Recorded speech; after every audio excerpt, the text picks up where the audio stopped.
The darkness is absolute, not the comfortable darkness of a bedroom at night, where your eyes eventually adjust and shapes emerge from shadow. This is the kind of darkness that erases everything. Maya Chen cannot see her hand when she holds it 6 inches from her face. She cannot see the cave walls she knows are somewhere close, pressing in from all sides. She can only hear the drip of water somewhere distant, rhythmic and maddening, her own breathing, too fast, too shallow, and underneath it all, a silence so complete it feels like pressure against her eardrums. Her phone died 20 minutes ago, or was it an hour? Time has become meaningless in the dark. The last thing illuminated on that dying screen was the time, 7:43, and a battery icon showing 3% no signal. There had been no signal since she entered the cave. She remembers dropping the phone when the light finally gave out. Hears it clatter against stone somewhere near her feet, but when she reached down to find it, her fingers met only rough limestone and empty air. It could be anywhere now. It could have fallen into one of the crevices Danny warned her about earlier, back when he was still beside her, back when his headlamp was still cutting through the black. Danny, Maya. Where is Danny? Maya tries to remember the exact moment she lost him. They had been moving deeper into the cave system, following passages that twisted and dropped and rose again. He was ahead, always ahead, his light bobbing like a will-o'-the-wisp. She had called out once, asked him to slow down, and he had laughed. That easy, charming laugh that had made her trust him in the first place. He said something about wanting to reach the main chamber before sunset, so they could watch the light change through the opening in the ceiling. She had followed. Of course she had followed. And then there was a junction, 2 passages splitting off into deeper darkness, and she had hesitated for just a moment, trying to remember which way his light had gone. Left or right? She chose left. Or maybe it was right. And now she is here, alone, and the silence suggests she chose wrong.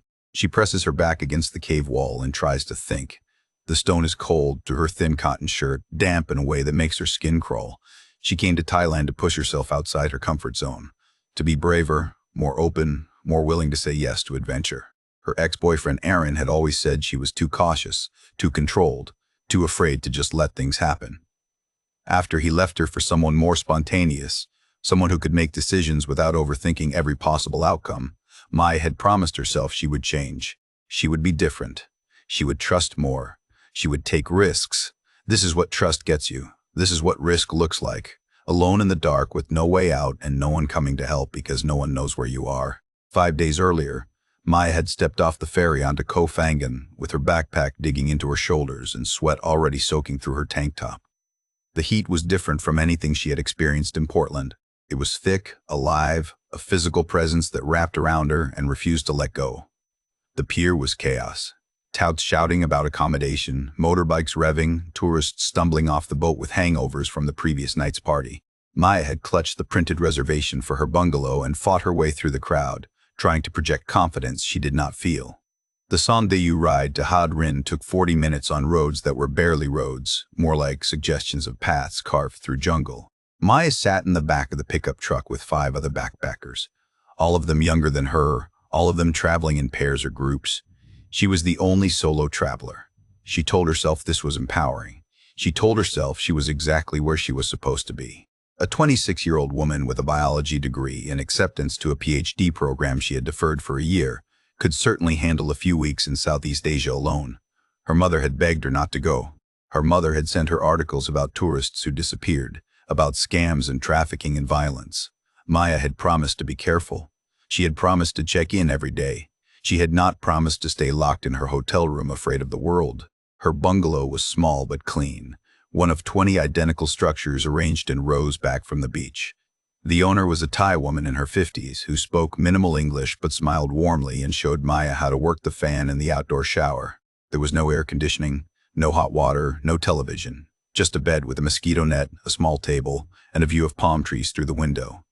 Maya dropped her backpack on the floor and sat on the bed, and felt suddenly, overwhelmingly alone. She opened her laptop and tried to video call her best friend Emma back in Portland, but the Wi-Fi was too weak. The call kept dropping. Emma's pixelated face froze mid-sentence, her mouth open, her expression concerned. Maya gave up and sent a text instead. Made it to the island. Everything is beautiful. Having the best time already. She added a palm tree emoji even though she hated emojis, even though nothing about the message was true yet. The first 2 days she established a routine. Wake at dawn when the heat was still bearable. Walk to the beach and watch the sunrise. the sky bleeding pink and orange over water so clear she could see fish from the shore. Eat breakfast at a small cafe run by an elderly couple who served papaya and mango and rice porridge sweetened with coconut milk. The food was good, but she ate alone, watching other travelers laugh together at nearby tables. After breakfast, she would find a quiet spot on the beach, away from the bars that were already setting up for that night's parties, and she would swim. The water was bathwater warm, nothing like the Pacific back home. She would float on her back and stare at the sky and try to feel something like peace. In the afternoons, she explored. She rented a motorbike even though she had never driven one before, and the first time she stalled it at an intersection, she nearly cried from embarrassment. But she got better. She rode to viewpoints and temples and beaches whose names she could not pronounce. She took photographs she would probably never look at again. She wrote in her journal long rambling entries about what she was seeing and feeling and learning about herself. She was learning that loneliness follows you anywhere. She was learning that running away from a broken heart does not heal it. It just changes the scenery. At night, she would return to her bungalow and call her mother and lie about how wonderful everything was. She would edit her photos and post them to Instagram with captions about finding herself and embracing the journey. She would fall asleep to the sound of parties happening somewhere in the distance, bass lines thumping through the humid air, and she would wonder if she was doing this wrong. If she was supposed to be out there dancing and drinking and making friends instead of hiding alone in a room with a broken fan. On the third day, she saw a flyer at the hostel next to her bungalow. Sunset boat tour. Hidden beaches and secret caves, snorkeling and swimming. All equipment provided. Meet at the pier at 3 in the afternoon. Maya took a photo of the flyer and stared at it for 10 minutes, weighing the decision. This was exactly the kind of thing Aaron would have signed up for without hesitation. This was exactly the kind of thing the old Maya would have talked herself out of, found a reason to avoid, decided was too risky or too expensive or too uncomfortable. The new Maya, the braver version she was trying to become, walked to the tour office and paid the deposit before she could change her mind. She arrived at the pier early, nervous and overdressed in a long-sleeved rash guard to protect her pale skin from the sun. The other tourists trickled in, a mix of Europeans and Australians, all of them tanned and confident and speaking to each other in easy, familiar tones. Maya stood apart, checking her phone, pretending to be busy. The boat was a traditional longtail, wooden and weathered and decorated with garlands of marigolds. The captain was an older Thai man with sun-darkened skin and kind eyes, who introduced himself as Sam. He helped everyone aboard, his hand rough and calloused when Maya took it to steady herself. The assistant arrived last.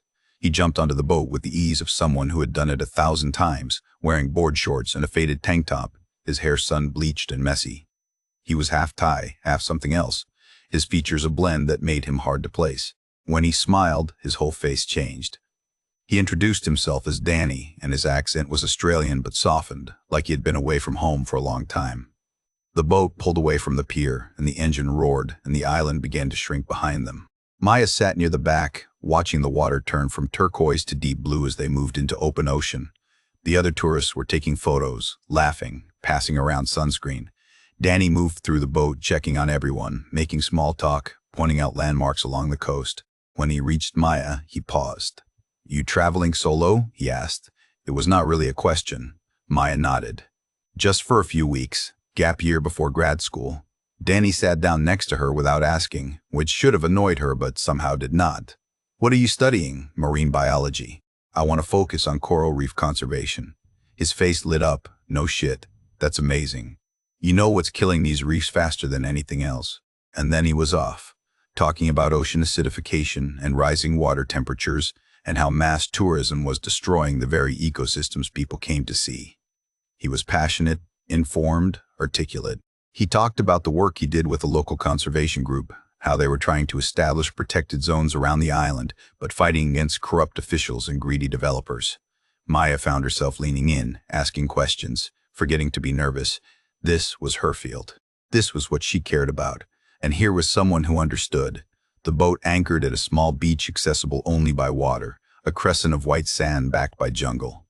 Everyone swam and snorkeled, and some set up a simple lunch of fruit and grilled fish. Maya floated in the shallows, examining the coral formations, noting the bleaching in some areas, the way certain species were already dying. When she surfaced, Danny was there, treading water a few feet away. "You see it too," he said. "The damage. It's worse than I expected. Most tourists don't notice. They just want the perfect photo." They don't see what's actually happening beneath the surface. Maya felt seen in a way she had not felt in months. Someone was actually listening to her. Someone actually cared about the same thing she did. After lunch, the boat motored north along the coast, following the curve of limestone cliffs that rose straight from the ocean. The water here was darker, deeper. Some slowed the engine and pointed to a narrow opening in the rock face, partially hidden by vines and vegetation. "Secret cave," Danny said, moving to stand beside Maya at the railing. "Most tour companies don't know about it, too hard to access safely. But it's incredible inside. There's this chamber where bioluminescent plankton gather during certain moon phases. I discovered it a few years ago when I was exploring. Only a handful of people have ever seen it." "Can we go in now?" one of the German tourists asked. Danny shook his head. "Not safe with this many people and not enough light. Plus the bioluminescence only happens at night, specific conditions. But if anyone's interested in seeing it properly, I sometimes do private tours. Just a few people at a time. The full moon is coming up in a few days. Perfect timing." He looked at Maya when he said it. Just for a second, but long enough that she noticed. Long enough that she felt something shift in her chest. A flutter of possibility. The boat ride back was golden hour, the sun sinking toward the horizon and painting everything amber. Maya sat in the same spot, but Danny did not return to talk to her. He was busy with the other tourists, pointing out dolphins in the distance, taking group photos. Maya told herself she had imagined the connection. She told herself she was reading into things that were not there. She was good at that. Aaron had told her she was always looking for meaning in meaningless moments. When they docked back at the pier, everyone scattered, heading toward bars or restaurants or their accommodations. Maya lingered, slowly gathering her things, not ready to return to her empty bungalow. Danny was coiling rope at the front of the boat. He looked up and caught her watching. "Hey," he called. "You doing anything for dinner?" Maya's heart jumped. "I was just going to grab something nearby. There's a place the locals go. Best massaman curry on the island. Want to join?" She should have said no. She should have remembered all the warnings about strangers in foreign countries, about men who seemed too friendly, about situations that started innocently and ended in headlines. But Danny did not feel like a stranger. He felt like someone she had been waiting to meet, someone who understood her in ways the people back home never had. "Sure," she heard herself say. "That sounds great." They walked through the small streets of Hey Yadrin as the sky turned purple and the first stars appeared. Danny knew everyone. He stopped to greet shopkeepers in Thai, laughed with street food vendors, pointed out the best places to buy fruit and the spots to avoid during full moon parties. He moved through the island like he owned it, comfortable and confident. Maya felt safe walking beside him. She felt like she belonged. The restaurant was open air, plastic tables and chairs on a concrete floor, string lights overhead. They ordered and Danny asked her questions about Portland, about her research, about what made her choose marine biology. He listened like her answers actually mattered. He told her about growing up in Sydney, about dropping out of university to travel, about finding KOH PHANGAN 6 years ago and never leaving. He made it sound romantic. He made it sound like freedom. The curry arrived, and it was the best thing Maya had tasted since landing in Thailand. They ate and talked, and the hours disappeared. Other expats stopped by the table, friends of Danny's, and he introduced Maya to each of them. A British woman who taught yoga, a French guy who ran a dive shop, a Canadian couple who had been on the island for 3 years. They all seemed grounded, happy, like they had found something real. Maya wanted what they had. She wanted to feel like she fit somewhere. When Danny walked her back to her bungalow, the party noise was already starting, music thumping from bars along the beach. He stopped at her gate and smiled. "I meant what I said earlier, about the cave. If you want to see it, I can take you, just us and maybe 1 or 2 others. The bioluminescence should be perfect right before the full moon." Maya felt that flutter again. Excitement and fear and possibility all mixed together. "I'd like that," she said. Danny's smile widened. "Good. I'll message you tomorrow and we'll set it up. I think you'll love it. It's the kind of place that changes how you see things." He left and Maya went inside and lay on her bed staring at the ceiling fan spinning slowly overhead. She was smiling. For the first time since arriving on the island, she felt like something good was beginning. She felt like maybe she had been right to come here after all. Maybe this was exactly what she needed. She did not know yet that the cave was not what Danny said it was. She did not know that the bioluminescent plankton were real, but the invitation was a test. She did not know that Danny had already decided she was perfect, traveling alone, no rigid schedule, trusting enough to say yes, but cautious enough to seem intelligent, the kind of person whose disappearance might take days or even weeks to be noticed by anyone who mattered. She did not know any of this because she was thinking about Curry in conversation and the way Danny had looked at her when he talked about the ocean. She was thinking that maybe Aaron had been wrong. Maybe she could be spontaneous. Maybe she could take risks. Maybe trust was not the weakness her mother always said it was. Outside her window, the party sounds grew louder. Somewhere in the darkness, people were dancing and drinking and making memories they would post about later. Maya closed her eyes and thought about caves and moonlight and the way water glows when living things move through it. She thought about how lucky she was to have met someone like Danny, how rare it was to find a real connection in a place full of superficial encounters. She fell asleep smiling, her phone charging on the bedside table, the last message from her mother still unread. "Be careful who you trust over there, please." If Maya had read it, maybe things would have been different. Maybe she would have hesitated when Danny sent her a message the next morning suggesting they go to the cave that afternoon, just the two of them, before the crowds arrived for the full moon. Maybe she would have noticed how quickly he was moving, how eager he was to get her alone. But she did not read it. She woke up to sunshine and possibility and a message that said, "Free today? I'll take you to the cave. Promise you've never seen anything like it." And Maya, who had come to Thailand to be braver, to say yes more often, to stop letting fear control her life, wrote back immediately, "Yes. When should I meet you?" Danny was waiting at the smoothie bar when Maya arrived the next morning. She had not told him where she liked to get breakfast. She had not mentioned her routine of walking to this particular spot every day around 8 o'clock, sitting at the same corner table, ordering the same mango and banana blend. But there he was, sitting exactly where she always sat, 2 smoothies already on the table, one of them pushed across to the empty chair as if he had been expecting her. "Hey," he said, looking up with that easy smile. "Hope you don't mind. I remembered you saying yesterday you loved mango. Figured I'd grab you one." Maya hesitated in the doorway. Something about the coincidence felt off, but she could not articulate why without sounding paranoid. Maybe she had mentioned this place during their dinner. Maybe he came here often too. It was a small island. Running into people was normal. She sat down. "Thanks. You didn't have to do that. I wanted to." Danny leaned back in his chair, completely relaxed. "Plus, I wanted to apologize for last night. I think I talked your ear off about reef conservation. Not some says I get too intense about that stuff. No, I loved it. It's rare to meet someone who actually cares about the science behind things. Most tourists just want the Instagram shot. They don't want to hear about ocean acidification or coral bleaching. They definitely don't want to think about how their presence is contributing to the problem." Maya sipped her smoothie. It was perfect, exactly how she liked it. "You've been here 6 years. Do you ever think about leaving?" Danny's expression shifted, became more thoughtful. "All the time. But then I asked myself, leave for what? To go back to Sydney and work some corporate job I hate. To be stuck in traffic and paying rent I can't afford and pretending I care about things that don't matter. Here, I have freedom. I have purpose. I'm doing actual conservation work, even if it's small scale. I'm living instead of just existing." It sounded noble when he said it. It sounded like exactly what Maya wanted for herself. A life driven by values instead of obligations. A life that meant something. They talked for over an hour. Danny asked about her family, her childhood, what made her fall in love with the ocean. Maya found herself telling him things she rarely shared. About her father who died when she was 12. About how she used to imagine he was still alive somewhere underwater, living in the kelp forests off the Oregon coast. About how studying marine biology was a way of staying connected to him. Danny listened without interrupting, his eyes never leaving her face. When she finished, he reached across the table and squeezed her hand briefly. "He sounds like he was an incredible person," Danny said. "I bet he'd be really proud of what you're doing." Maya felt tears prick her eyes. She looked away, embarrassed. "Sorry. I don't usually get this personal with people I just met. Don't apologize. That's what's wrong with the world, you know. Everyone's so guarded all the time.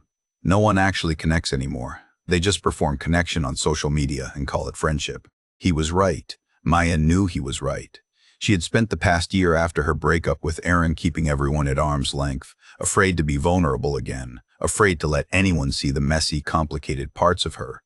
And here was someone inviting her to be real. When they finally left the smoothie bar, the sun was already high and hot. Danny walked with her partway back to her bungalow, then mentioned he had to meet some about boat maintenance. He did not bring up the cave. Maya felt a flicker of disappointment but told herself it was fine. He was busy. He had a life here. She could not expect him to drop everything to take her exploring. That evening she went to a beachside bar she had been avoiding. the kind of place that catered to backpackers and played electronic music too loudly. She ordered a beer and sat at the bar trying to look comfortable alone. She lasted 20 minutes before deciding to leave, and then she saw him. Danny, at a table with 4 other people, laughing at something someone had said. He caught her eye and waved her over immediately. "Maya, come join us." He pulled an extra chair to the table without asking if she wanted to stay. "Everyone, this is Maya. She's a marine biologist from the States. Maya, this is Kate, Pierre, Olivia, and Sam." The introductions went around. Kate was the British yoga teacher Maya had met briefly the night before. Pierre ran a dive shop. Olivia and Sam were a couple from Canada who had been on the island for almost 3 years, working at a resort and saving money. They all seemed genuinely happy to meet her. They asked questions about her research, about her impressions of Thailand, about how long she was staying. The conversation flowed easily. Danny refilled her beer without asking, his hand briefly touching her shoulder as he set the bottle down. "Maya is the one I was telling you about," Danny said to the group. "The one who actually understands what's happening to the reefs. We were just talking about doing a cleanup dive next week," Pierre said. "You should come. We could use someone with your expertise to help us identify the most affected areas." Maya felt warmth spread through her chest. These were good people, people who cared about the same things she did, people who were actually doing something instead of just talking about it. For the first time since arriving on the island, she felt like she might be building something real, a community, a purpose. She stayed at the bar much later than she had planned. Danny bought another round, then another. Everyone shared stories about their worst travel experiences, their best memories, the moments that made them fall in love with island life. Maya laughed more than she had in months. When the group finally dispersed around midnight, Danny walked her back to her bungalow again. The path was dark, lit only by intermittent streetlights and the glow from nearby bars. "I'm really glad you came tonight," Danny said. "Kate mentioned earlier that you seem cool. It's not easy to find genuine people in places like this. I was just thinking the same thing. About all of you, I mean. Everyone's been so welcoming. That's what happens when you stop being a tourist and start being part of the community. You'll see. By the end of your trip, you won't want to leave." They reached her gate and stood there in a moment of uncertain silence. Maya wondered if he was going to kiss her. She was not sure if she wanted him to. The attraction was there, undeniable, but something in her still felt cautious. Danny seemed to sense her hesitation because he stepped back and smiled. "Sleep well," he said. "Big day tomorrow if you're still interested in the cave." Maya's heart jumped. "I thought you forgot." "Never. I just wanted to wait until I knew you'd be comfortable going. It's pretty remote. I don't take just anyone there. I'm comfortable. I trust you." The words came out before she could examine them. "I trust you." When had she decided that? But looking at Danny in the dim light, remembering the way he had listened to her that morning, the way his friends had welcomed her, it felt true. She did trust him.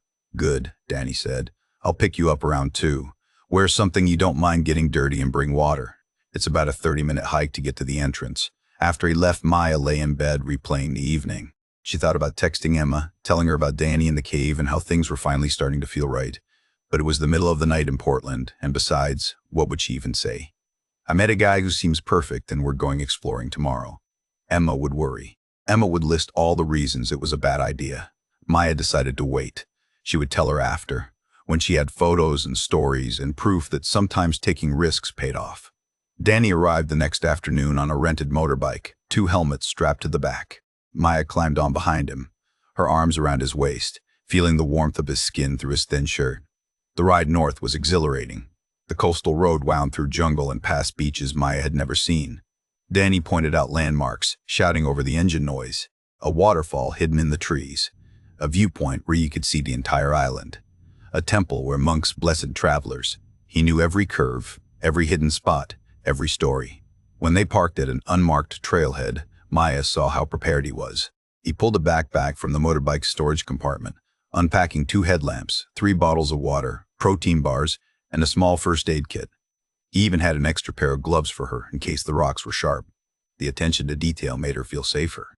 This was someone who took safety seriously, someone who knew what he was doing. The hike was harder than Maya expected. The trail was barely visible, overgrown with vegetation, steep in places. Danny went first, holding branches back for her, pointing out where to step. They did not talk much. Both of them focused on the terrain. Maya's shirt was soaked with sweat within 10 minutes. Insects buzzed around her face. The jungle felt alive. pressing in from all sides. Then suddenly they were there. A narrow opening in the cliff face, partially concealed by hanging vines. It looked like something from an adventure movie, mysterious and ancient. Danny switched on his headlamp and gestured for Maya to do the same. "Stay close," he said. "It's easy to get turned around in here if you don't know the way." The temperature dropped the moment they stepped inside. The air was cool and damp, smelling of minerals and earth. Maya's headlamp beam cut through the darkness, illuminating limestone formations that spiraled and curved like frozen waterfalls. It was beautiful, more beautiful than she had imagined. Danny moved confidently through the passages, occasionally stopping to point out interesting geology. A stalactite formation that had taken thousands of years to form, a section of wall embedded with fossils. He was knowledgeable, passionate, exactly as he had been when talking about reef conservation. They descended deeper, the cave narrowing and then opening into larger chambers. Maya tried to keep track of the turns, the landmarks, but there were too many, left at the formation that looked like a face. Right at the passage with the low ceiling, straight through the chamber with the pool. After 20 minutes, she had to admit to herself that she could not find her way back out alone. She was completely dependent on Danny. The thought should have scared her more than it did.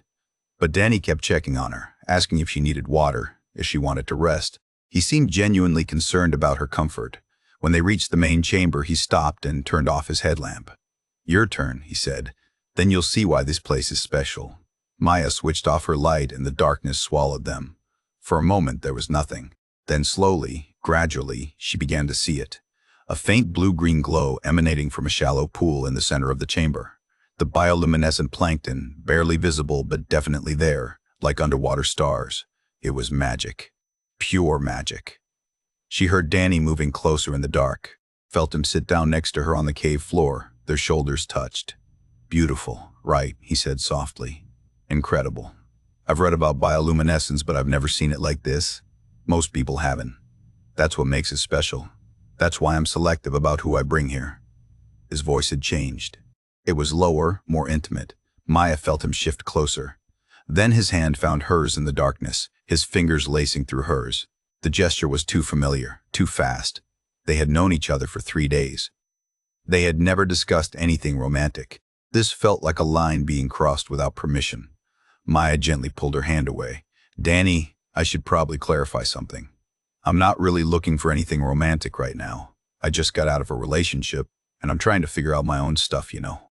The silence that followed felt heavy. Maya wished she could see his face, read his expression. Finally, Danny laughed, but it sounded forced. "Of course. Totally understand. I wasn't trying to make a move or anything. Just two friends enjoying nature. Sorry if it seemed like more than that. No worries. I just wanted to be clear."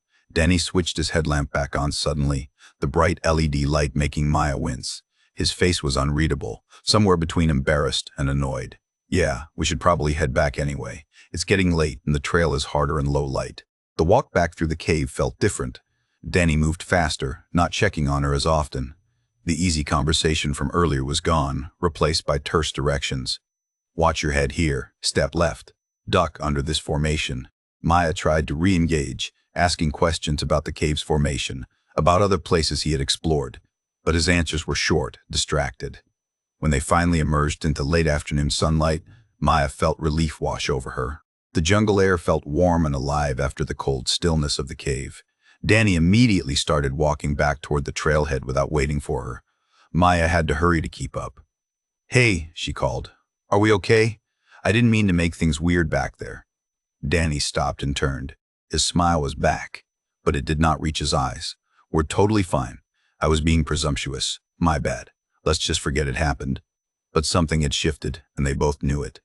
The ride back to Hadrin was quiet, Danny's body tense in front of her, none of the easy camaraderie from the ride out. When he dropped her at her bungalow, he barely said goodbye, just mentioned he had to return the bike and take care of some things.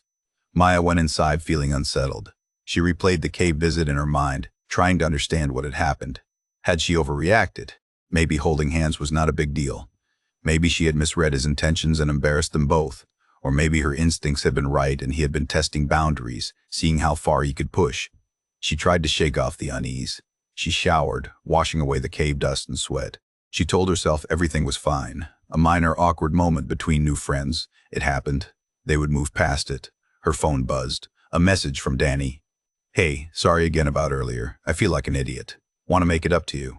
Some of us are going back to the cave tomorrow night to watch the full moon rise from inside the main chamber. Should be incredible. Some will be there. Kate and Pierre too. Say yes.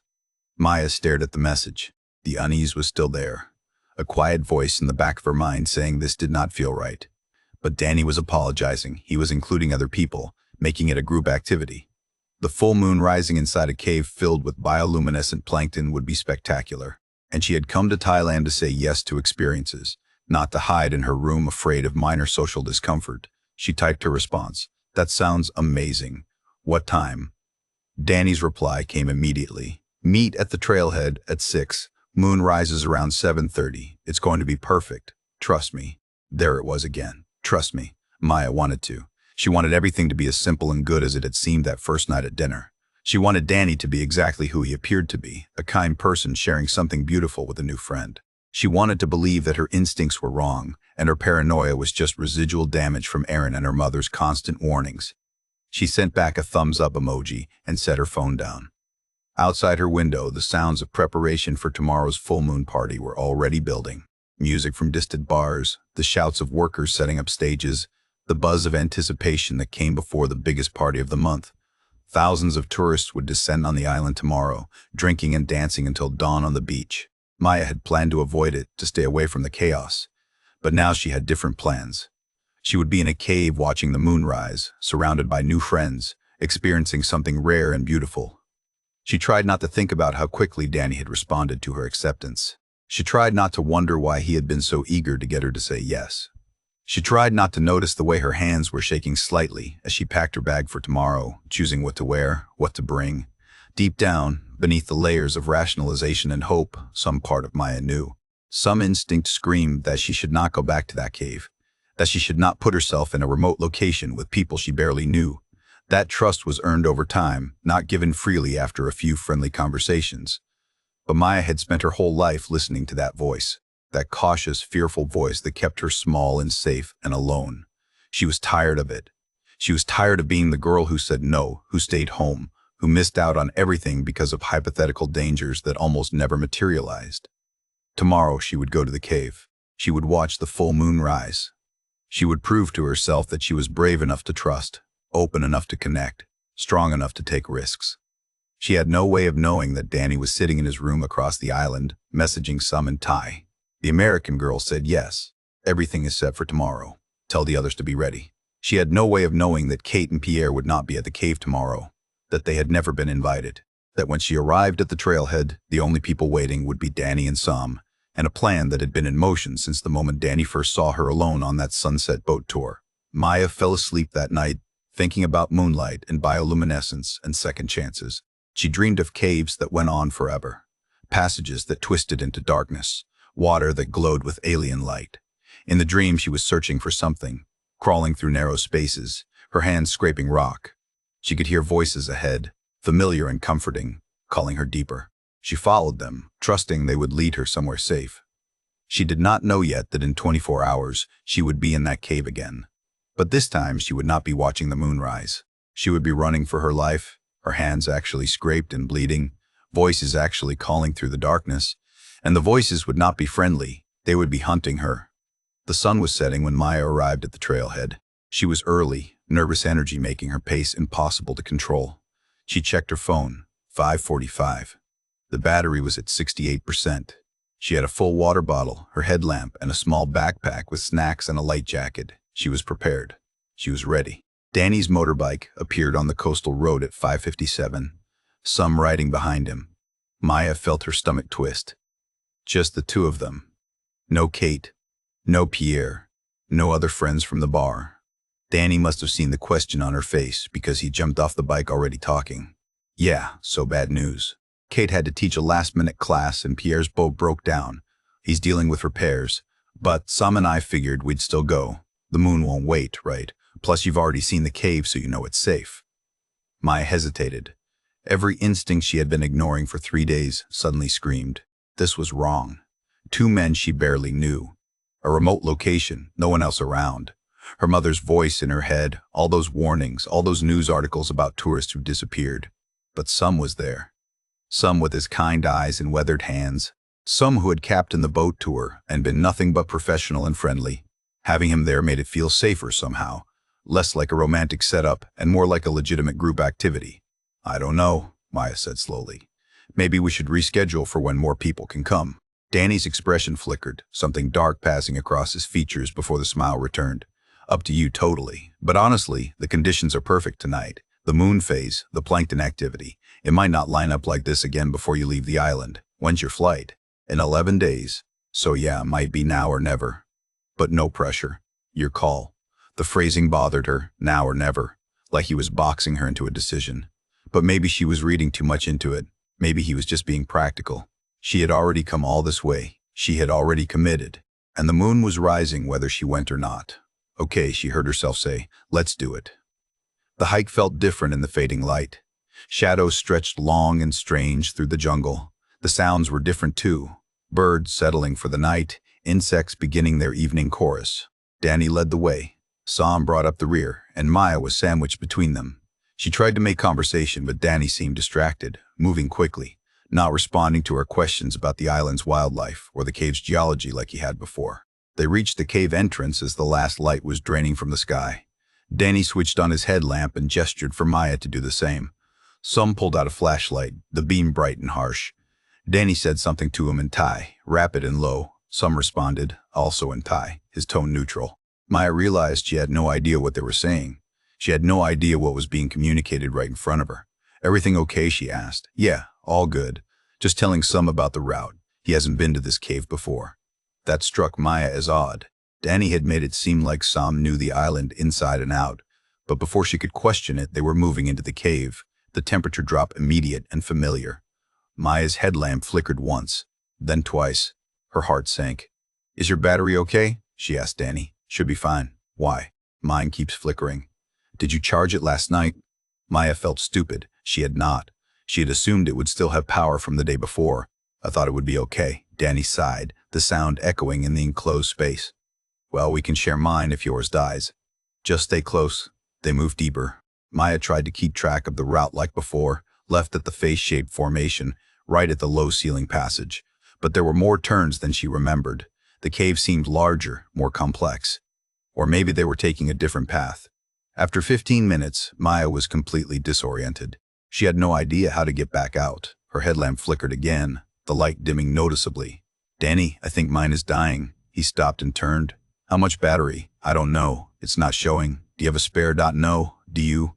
Danny shook his head. "Forgot to bring extras. We'll just have to make do." "Come on. We're almost to the main chamber." The forgetting felt deliberate now. The missing friends felt deliberate. Maya's hands started to shake. She wanted to turn back, but Sam blocked the passage behind her, his large frame filling the space. She was trapped between them in the narrow corridor. They emerged into the main chamber, the one with the pool of bioluminescent plankton. But the moon was not visible yet. The opening in the ceiling that Danny had mentioned showed only darkening sky. "We need to wait about 20 minutes for the moon to rise into position," Danny said. "Maya, why don't you sit over there by the pool? Get comfortable. Where are you going?" "Just need to check something further in. Sam will stay here with you." Danny disappeared around a bend before Maya could protest, taking his headlamp with him. She was left with Sam in the dim glow of his flashlight. Her own headlamp was barely functioning now, the beam weak and orange. "Sam," she said, "do you speak English?" He looked at her, his expression unreadable. "Little bit. Is Danny coming back soon?" Sam did not answer. He just stood there, blocking the exit passage, his flashlight pointed at the ground. The silence stretched. Maya's breathing got faster. This was wrong. Everything about this was wrong. "I think I want to leave," she said, standing up. "Can you take me back out?" "Wait for Danny," Sam said, his English suddenly clearer than he had let on before. "No, I want to leave now." She moved toward the exit passage, but Sam stepped into her path. His face was no longer kind. It was hard, closed off. Maya's blood turned to ice. "Move," she said, trying to sound firm. "Let me through." Sam shook his head slowly. Maya's headlamp chose that moment to die completely. The only light now was Sam's flashlight and the faint glow from the plankton. Panic clawed at her throat. She backed away from Sam, toward the deeper passages, the ones Danny had gone down. Maybe she could find another way out. Maybe she could circle around and escape while they were separated. She turned and ran into the darkness. her hands outstretched, bouncing off cave walls, stumbling over uneven ground. Behind her, she heard some shout something in Thai. Then she heard other voices responding. Multiple voices. There were more people in the cave than she had known. More than just Danny and Sam. Maya ran blind, her phone forgotten in her panic, her only thought to get away. She took a turn, then another, her shin cracking against a rock formation. Pain shot through her leg, but she kept moving. Then she saw light ahead. Faint, but definitely there. Battery-powered lanterns, the industrial kind. She slowed, approaching carefully, her heart hammering so hard she thought it might break through her ribs. She peered around a corner, and her entire world shattered. The chamber was large, lit by 3 camping lanterns. There were 5 people sitting against the far wall. 3 women and 2 men, all young, all appearing to be tourists. Their hands were bound with zip ties, their mouths were gagged, their eyes were wide with terror. And standing over them were Danny, Sam, and 2 other Thai men Maya had never seen. They were going through backpacks, pulling out passports, phones, wallets. Danny was examining a passport, talking in Thai to one of the other men, his voice businesslike and cold. This was not a cave tour gone wrong. This was not a misunderstanding. This was organized. This was planned. This was something that had happened before and would happen again. Maya's foot shifted, and a small rock skidded across the cave floor. The sound was tiny, but in the silence it was like a gunshot. Danny's head snapped up. Their eyes locked. For a moment, the world froze.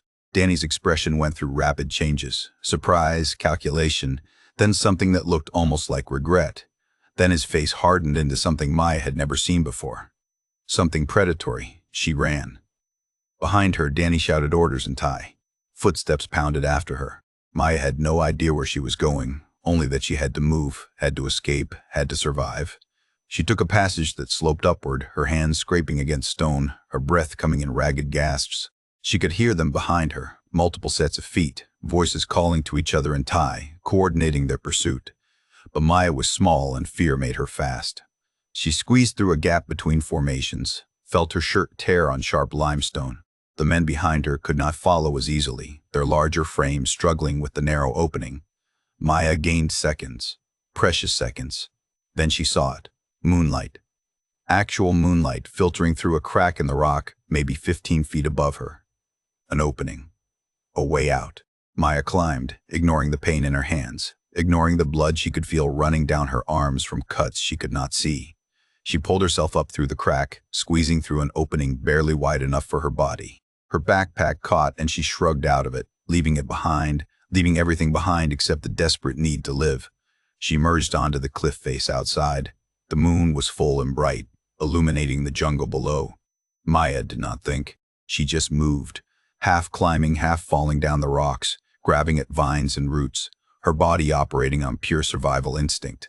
She could hear shouting from the cave behind her, but the men had not found the opening yet. She had time, not much, but maybe enough. Her feet hit the jungle floor, and she ran. Branches whipped her face, thorns tore her legs, but she ran. She ran until her lungs burned and her vision swam. She ran until she burst out onto the coastal road and nearly got hit by a motorbike. The bike skidded to a stop. An elderly Thai couple stared at her in horror. Maya knew how she must look. Covered in blood and dirt, clothes torn, eyes wild. She was sobbing, though she had not realized it until now. "Police," she gasped. "Please, police." The woman climbed off the bike and wrapped Maya in her arms even though they had never met. The man pulled out his phone and made a call. Maya collapsed against the woman and finally let herself feel everything. The terror, the disbelief, the knowledge that she had been minutes away from disappearing forever. The police came. First local officers, then more, then federal agents. Maya told them everything through a translator, where the cave was, what she had seen, how many people were held there. The raid happened at dawn. Thai police and Interpol agents descended on the cave system with tactical gear and rescue equipment. They found the 5 victims Maya had seen, frightened and dehydrated but alive. They found evidence of at least a dozen other kidnappings, zip ties and rope, discarded passports from victims who had not been so lucky, a filing system tracking ransom negotiations, bank accounts in multiple countries. Danny, Sam, and 4 other men were arrested at the scene. 2 more accomplices were picked up in Hadrin, including Kate, the yoga teacher, and Pierre, the dive shop owner. The whole operation had been a front. The friendly expat community Maya had been welcomed into was a recruiting ground for victims. They looked for solo travelers who fit a profile, young enough to be naive, old enough to access money, smart enough to be valuable for ransom, but trusting enough to be manipulated. Maya had checked every box. The police explained it all to her over the next few days as she sat in a hospital bed being treated for cuts and dehydration and shock. The operation had been running for 3 years. They would take tourists in small numbers, never enough to raise alarms. Some were ransomed back to their families. Others were sold into labor trafficking networks throughout Southeast Asia. A few were never recovered at all. Danny had been the face of it, the charismatic recruiter. Some handled logistics. The others did enforcement and transport. They were careful. They were patient. They had almost been perfect. Almost. But Maya had been smaller than they expected. Faster. Lucky enough to find that crack in the rock that led to freedom. And brave enough to run toward the voices in the cave instead of away from them, to see what was really happening, to become the witness who could finally bring them down. 3 months later, Maya sat in her therapist's office in Portland watching rain stream down the windows. She had not gone back to graduate school. She could not imagine spending her life studying the ocean, the thing she had once loved most in the world. Water reminded her of caves now. Darkness reminded her of the moment her headlamp died. Trust reminded her of Danny's smile, the way it had seemed so genuine, so kind. Dr. Keating asked her the same question she asked every session. What do you need today? Maya thought about the faces of the people in that cave, the ones she had seen, the ones she had not.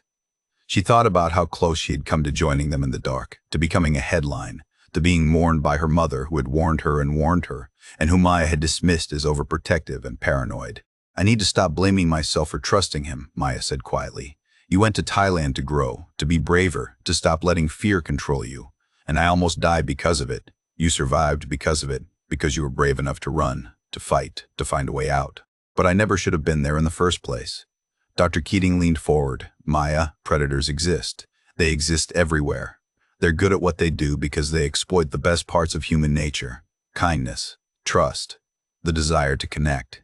You are not responsible for what Danny did. You are only responsible for what you do now. Maya looked out at the rain. She thought about the email she had received last week from the victim's advocate in Thailand. The 5 people she had seen in the cave had all been returned to their families. The evidence Maya provided had led to the arrest of 12 more people involved in the trafficking network. Her testimony would be used in court.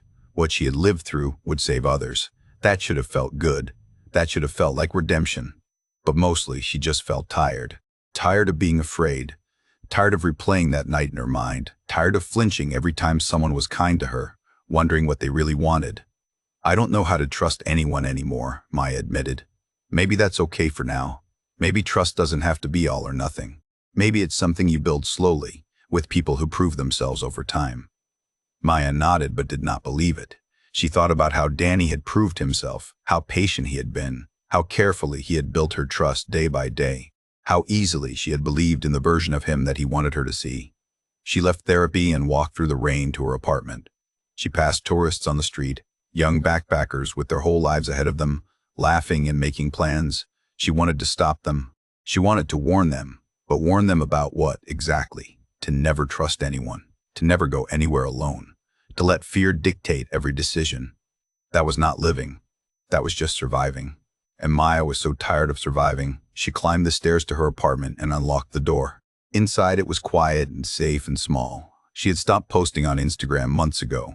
She had stopped making plans. She had stopped believing that the world was a place where good things happened to people who were brave enough to seek them out.